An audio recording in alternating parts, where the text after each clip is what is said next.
heaven and the earth. And the earth was without form and void, and darkness was upon the face of the deep. And the Spirit of God moved upon the face of the waters. And God said, "Let there be light." And there was light. And God saw the light, that it was good. And God divided the light from the darkness. One of the top theological questions is, where did God come from? When heaven and earth were yet unmade, when there was empty blackness and void formlessness and darkness was on the face of the deep, when time was yet unknown, thou in thy bliss and majesty did live and love alone. He called light out of darkness, he called cosmos out of chaos, that is, he called order out of confusion. But the question still clamors for an answer. Where did God come from? The earth was created 6,000 years ago in 6 days by God. I am confused. Being philosophically consistent and being a very honest person, I'm sure you can tell me where God came from. And in addition, once you've told me where God comes from, please try to clarify how you can figure that a spiritual force can have an impact on a material universe to create it.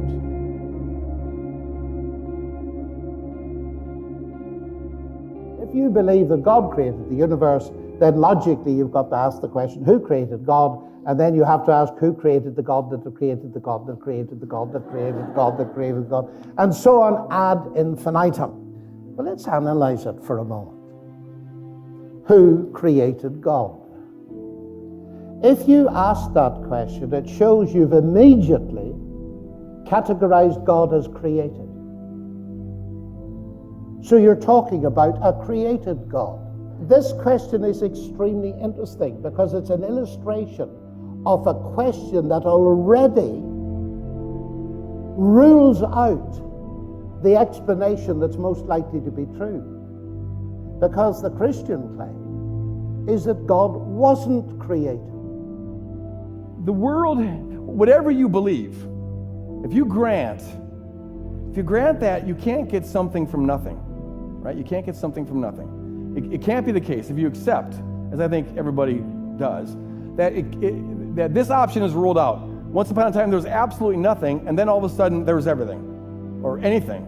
You can't get anything from nothing. You know, that just goes against all logic.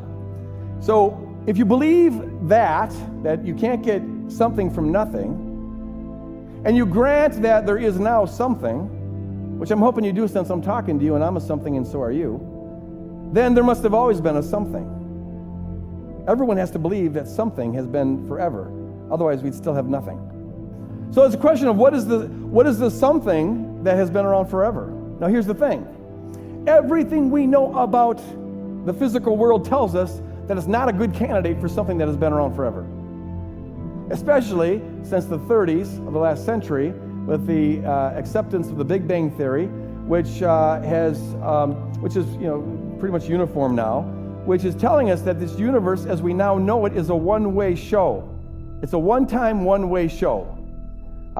Everything indicates that energy is being used up, as I mentioned earlier. Second law of thermodynamics is very well established. The suns are running out of energy. We now know that the outer rim of the universe, the farther out we go, the faster it's expanding. So the expansion seems to be speeding up, and we have no way of explaining that. Energy is being used, and everything we know about it is that it's used up. So the physical world, physical reality, isn't a good candidate for the something that must have always been for there to be anything. So whatever there was that is the cause of what is, must be quite different than what is. Because what is, by definition, as far as we know it, can't always have been. And I submit to you that all contingent reality, which is simply reality that could be otherwise, this chair, you, me, virtually everything you're seeing here, it came into being, it goes out of being, and it's forever on the precipice of non-being. It's not solid. It disappears in time. That all those things don't explain themselves. None of this explains themselves. And the totality of contingent things don't explain themselves. They're like rope. Everything depends on everything else. It's like dominoes. And at some point, you have to suppose that there must be something that's very much unlike what we're trying to explain what we're in the process of.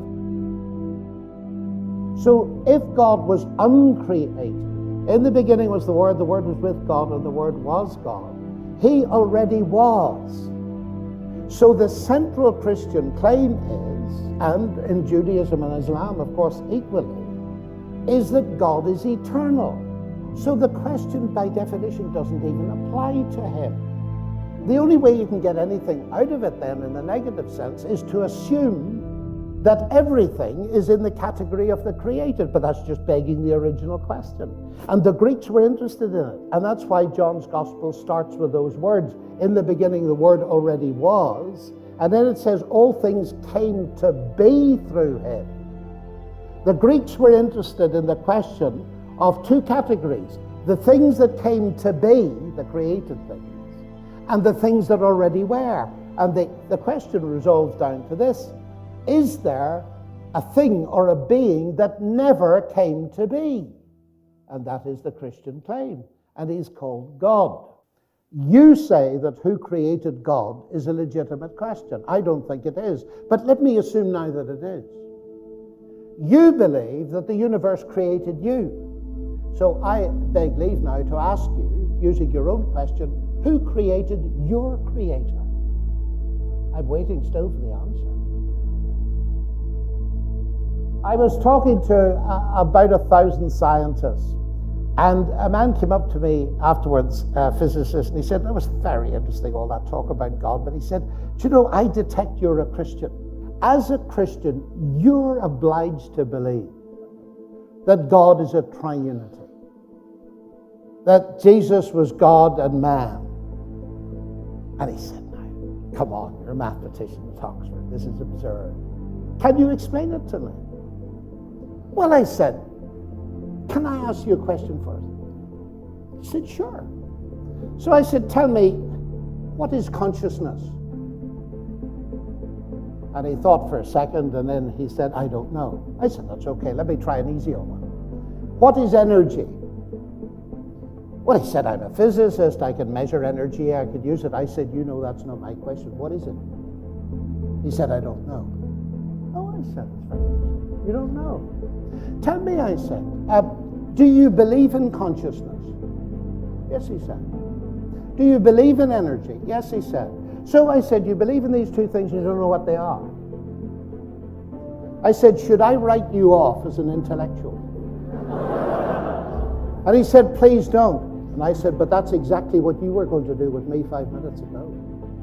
Now I said, if you don't know what energy is, and nobody does, if you don't know what energy is, don't be surprised if energy, light, gravity, and consciousness are a mystery. Don't be surprised if you're going to get an element of this in God.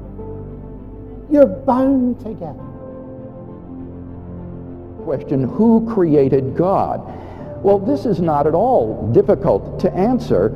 A timeless, eternal being cannot have a cause. As Keith Ward points out in his book, God, Chance, and Necessity, if one asks what caused God, the answer is that nothing could bring into being a reality which wholly transcends space-time and which is self-existent. To fail to grasp such an idea is to fail to grasp what God is. Everything that begins to exist has a cause. Something cannot come into being out of nothing. But if something is eternal and timeless, then it doesn't fall under that first premise. It doesn't need a cause. Even atheists like Daniel Dennett recognize that if eternal verities exist, like numbers or mathematical objects, they don't need a cause because they never come into being. They don't begin to exist. And the concept of God is the concept of an eternal, self-existent, necessary being, and therefore the answer is simply that God is uncaused. He is self-existent. Our definition of God is the uncreated creator of the universe. So to ask the question, who created the uncreated creator, is kind of like asking, what sound does silence make? Or, do you see what I'm saying? There's a definition of silence that precludes us from asking the question. And that is really what we're doing here when we ask the question, who created the uncreated creator of the universe? Do we as Christians have a problem in grounding our beliefs in a God that is uncreated? And does the atheist have a better answer for this? Well, I'll tell you as a non-believer, and I was a non-believer until I was 35, I also believed in an uncreated creator. Maybe it was a multiverse generator. Maybe it was some quantum environment in which our universe emerged spontaneously. Regardless of what it was that caused the universe, as an atheist, I would have told you that that thing was uncreated. So it turns out everyone believes there's an uncreated creator. So which I want you to fill in the story of the rest of the beginning of the universe. God, spiritual matter, impact on material matter. Okay, so 2 questions. All right. Go ahead. All right, your question, where did God come from, assumes that you're thinking of the wrong, obviously it displays that you're thinking of the wrong God, because the God of the Bible is not affected by time, space, or matter. If he's affected by time, space, or matter, he's not God. Time, space, and matter is what we call a continuum. All of them have to come into existence at the same instant, because if there were matter but no space, where would you put it?